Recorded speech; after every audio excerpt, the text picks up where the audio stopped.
Hello, everybody. Welcome back to me, myself, and I playthrough of the main event scenario for Unconditional Surrender. Game is published by GMT Games, designed by Salvatore Vasta. This is the epilogue to the game series that I put out there. I think it's 143 videos. It covered the game from September 1939 through July 1945. It did take me all the turns to beat Germany. So those of you who are playing Germany and feel like you're getting crushed, don't quit. It becomes a very interesting endgame to see if you can hang on to just one city and one will point through July 1945. I made mistakes. I realized just the other day that I misplayed things here. Well, first I should tell you what you're looking at. This is the position of all the units at the end of the Russian turn of July 1945. After they collapsed Germany, the Russians had a whole bunch of units that they could rush in, and they basically got to pretty much their historical penetrations, maybe a little bit more. The real reason why the Germans fell, though, was that the Western Allies had phenomenal luck in knocking out German armor and being able to get to their factories on the Western Front fairly quickly. As far as strategy goes, that's probably one of my failings with the Germans, is that I spent far too many resources trying to delay the Russians. I probably could have delayed them with less, which would have caused me to lose less units. And that would have given me more willpower to possibly have been able to hang on to the end. But that's a general overall strategy thing. You can look through the videos and see what you think. One of the things that I'd like to talk about are the optional rules that I used in this playthrough. One of the big ones is weather is altered. There are pairs of months, March, April, May, June, October, November, where the weather cannot be the same in a zone as it was the month before. This prevents extremely long series of poor weather or like getting severe all winter long, or getting fair weather like for 7 or 8 turns in a row. Either one of those things can be crippling to this game. Weather should be variable. It is, but this kind of controls the variability a little bit. It means that you'll see different kinds of weather.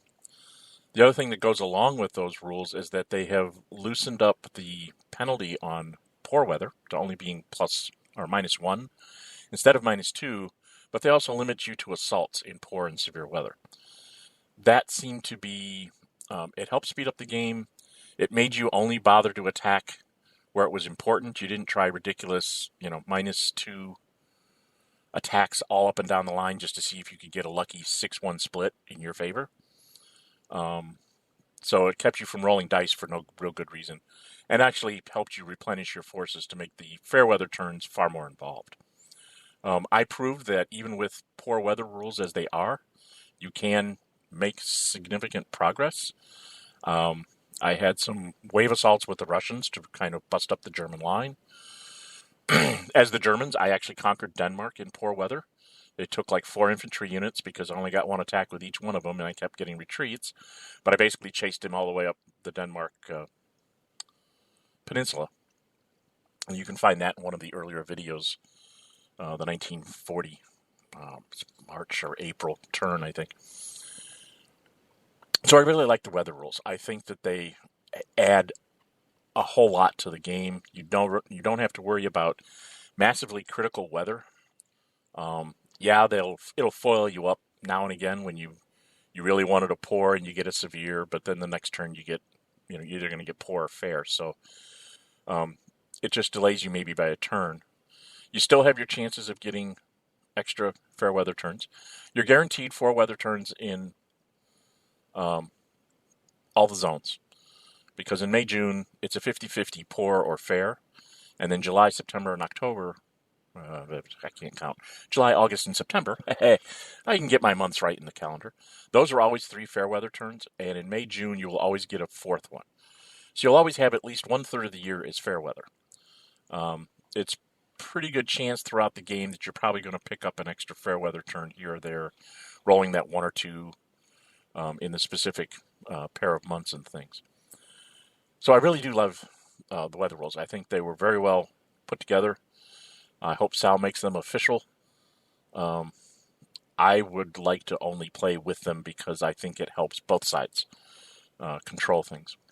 The other big major rule that was in play here was that the Russians have to basically give up 2 infantry for every guards unit they want to put on the board.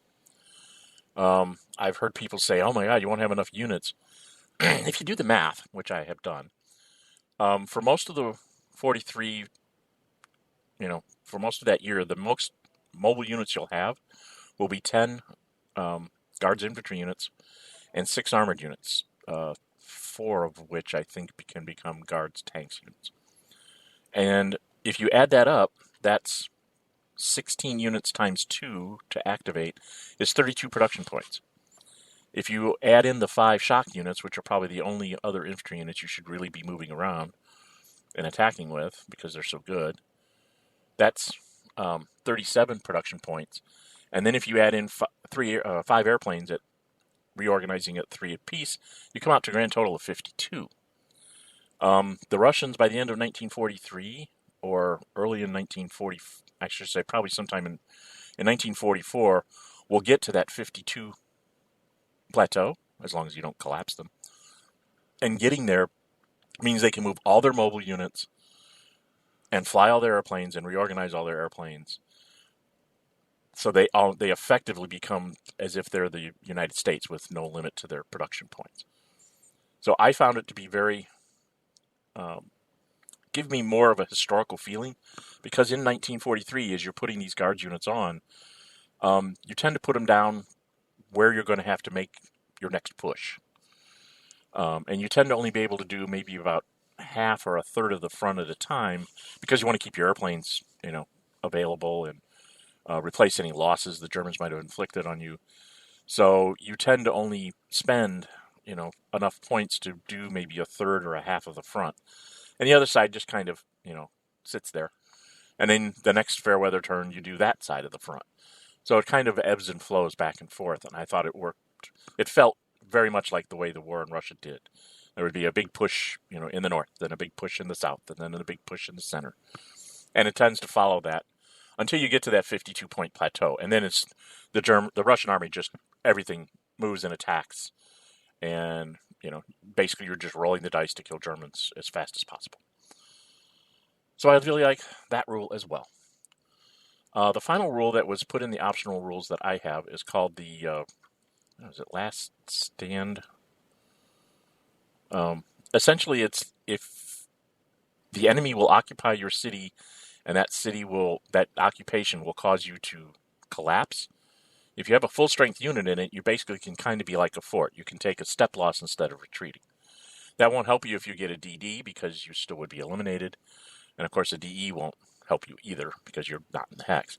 But, it keeps desperation, last minute attack, trying to get a DR to collapse your country. Those won't work. You have to actually plan a real operation to take the country out. It came up in my game where I weighed the amount of resources I would have to throw to try and take out Italy with that rule in place, versus I could spend an American surprise attack marker and just take, I think it was Rhodes, to get the last will point I needed to take Italy out of the war. And so that's what I did. So it made me spend a surprise attack marker instead of trying to organize, a couple of fleets and convoys and airplanes and ground units to try and push into the boot of Italy to get my last city or unit. This made it much easier made the decision-making process come to the fore. Most people would never think of spending a surprise attack marker to do that, but in my case, I said, well, if I spend that, it'll come back in 4 turns. Italy's out of the war, so then the Germans have to scramble to, form up a line along the Po and the Fogli. I'll never say that river name.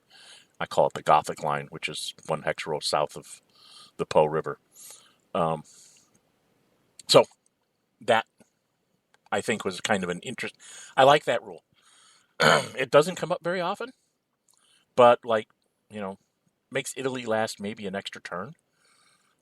It could have, it could make a difference in Russia if you're in December and the Germans are making one desperate attack to try and make you retreat out of a city and they'll collapse you. You're down to 2 will points.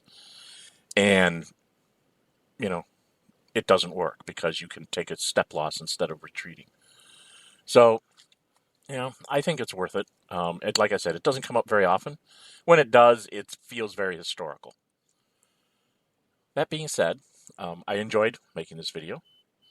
I do regret the mistakes I made. I know the attacks I did on Italy were actually fundamentally illegal.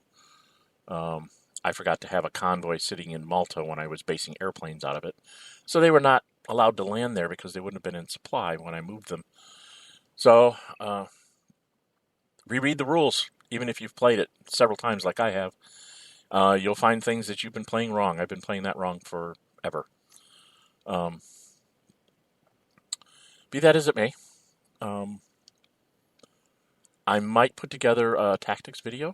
I have also heard that there's an initiative to try and put together a strategy guide or something of that sort online and on Board Game Geek. So I may participate in that, adding my 2 cents worth here and there. Like to hear from people if you'd like me to put together like a tactics traps and tricks. I can demonstrate the way to assault through Denmark in poor weather with several infantry units. The invasion of Sicily can be very specific. The invasion of Norway, you can guarantee winning it. Little things like that. The rolling assault to get a fortress, like Leningrad or Sevastopol, which I did both in this game. If everybody's interested in that, I might put one together. I'll wait to see if there's some comments on that one. In any event, like I said, I've really enjoyed doing this. I learned a lot about the game, and I've learned a lot about posting videos to YouTube. I'm still not very good at it. I haven't been able to haven't had the time to play with my my video tool and do all sorts of neat special effects like little explosions and sound bites and stuff. I'm working on that. That may take me a while. So that's going to be the conclusion of this epilogue. Thank you, Sal, for making this game. Thank you, GMT, for publishing it. I'm addicted. If you want to get together a Vassal game with me, contact me on Board Game Geek. I am Dren608 there. How I sign off on all of these videos I've been making. And I hope to hear from you all. I'm not sure what my next video series is going to be. I almost want to try this game again with variable entry, but I don't know if everybody's ready for another 144 videos of this game, so I might do that just as a session report on paper in Board Game Geek. So, with the year ending, I think it's fitting that this epilogue kind of times along with the ending of the year. I will see you all whenever I see you. Hope to hear from you in the comment section here or on Board Game Geek when I link this up there. And let me know what you think I should head off to. You can look at my profile on BoardGameGeek.com. Look at all the games I have, and if there's an outcry for a game to be put up on video series like this one was, I'll give it a shot. Happy New Year, everybody.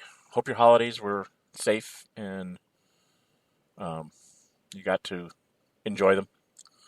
And I will see you when I see you. Bye-bye.